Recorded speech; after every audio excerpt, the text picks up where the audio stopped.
Hello, my name is David O'Brien.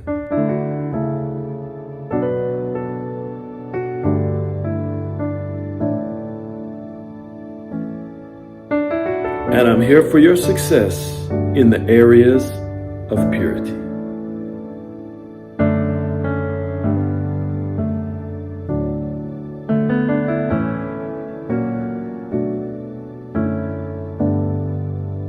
Hello, welcome back to the Purity Forum broadcast. My name is David O'Brien. I'm the bondage breaker. I'm so glad that you chose to come join me today because we're talking today about the subject of I am lonely without a boyfriend/girlfriend.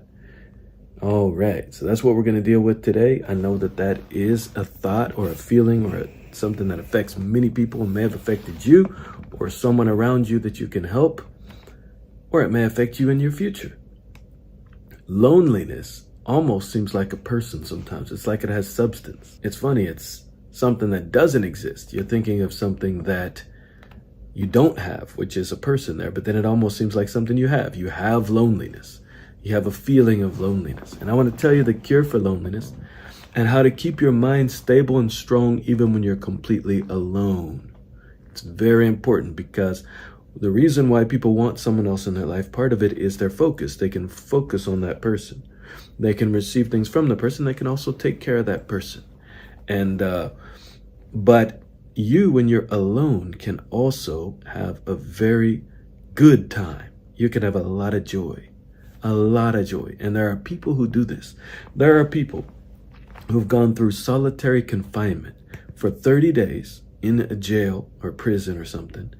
And they come out really bad off, It's almost like it just that loneliness beat them down mentally and everything, disturbed everything else. Other people, like Richard Wurmbrand, he was in solitary confinement for 3 years. And he came out on a higher peak than ever before, to the point where later he wished he went back. And he said he was not an introvert type person when he went in. Why? Companionship starts with God. That's why. Companionship is something God gave as a human need. He put it into the human race as a need. Not everyone needs a companion. A spider doesn't need a companion.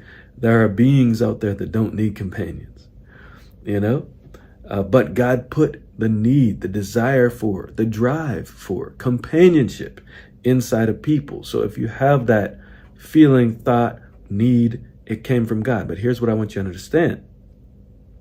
It started with Him. There's a need for companionship with God that's in every human being. This is why human relationships, and once you come to understand what I'm going to share with you, it will help you the rest of your life. Human relationships do not fill the void from a lack of companionship with God.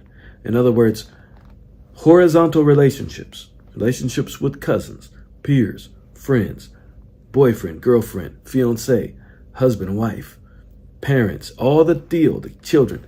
It is not enough to satisfy the cravings, the inner need of the heart, which is for God. Because God created human beings with not only a desire for companionship with others, but it started with companionship with Him.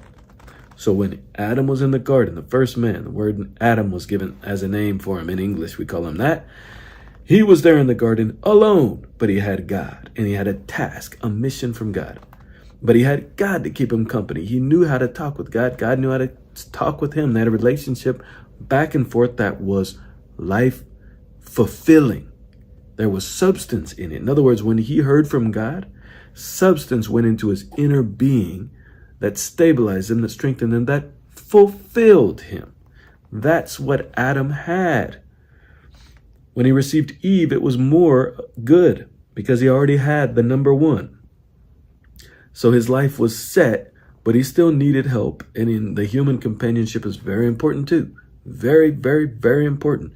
Just you and God is like, why even be on earth? You could be out of here somewhere. You could be with Him directly, physically, and you could be in heaven. But no, God needs, not only do we receive something from God, then we give it to people around us. And then we can receive things they receive from God too, from them. And if they don't know God, we can still enjoy their conversation and things like that. And we are a constant flow of refreshing God life that comes down into us and comes out of us into them. Constant. As long as we stay vital in our relationship with God first. Putting the relationship with God first ensures a good marriage. It ensures a good relationship of any kind. Even if the other spouse or the other person is not moving the same direction with God, you cannot be hurt if you're putting God first, because your energy comes from him. He becomes the battery on the inside of you. And it's not just for you as far as your satisfaction of life. Yes, that's important. But he becomes the energy for your mission on earth. Something people call ministry. In other words, service to mankind, to God's people, to other people. Every one of God's people, every one of God's children has a mission on earth, a ministry. In the scriptures called service. That's the real word. Every single one who's ever been born of God has appointed works to do and has a service, has a mission. There's a reason you're here. And God you can't fulfill it without him, but God, as the battery life power source inside of you, enables you to fulfill that mission and ministry on the outside. So he becomes your fuel source, your power on the inside to get those things done on the outside. As you're living that way, it is possible to not even think you will ever need a spouse or a girlfriend, boyfriend, because you don't have that void that drives people.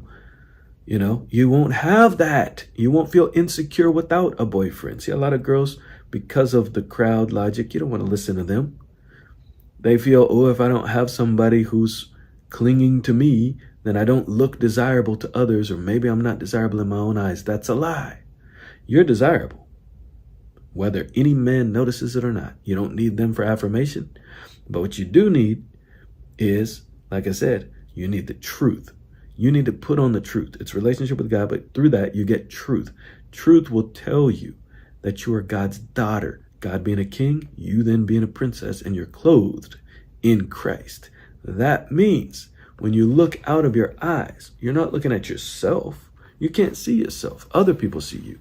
But your eyes have confidence, and you're looking out at others as to how to bless them, how to enhance their life, how to help the weak, how to, navigate the challenges of this world in the social realm with people.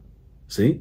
But the point being is, when you are already fulfilled by God, now you're on the foundation upon which you can actually have a healthy, very healthy relationship with the man, if you're a woman, or, you know what I mean? As far as the boyfriend, girlfriend stuff.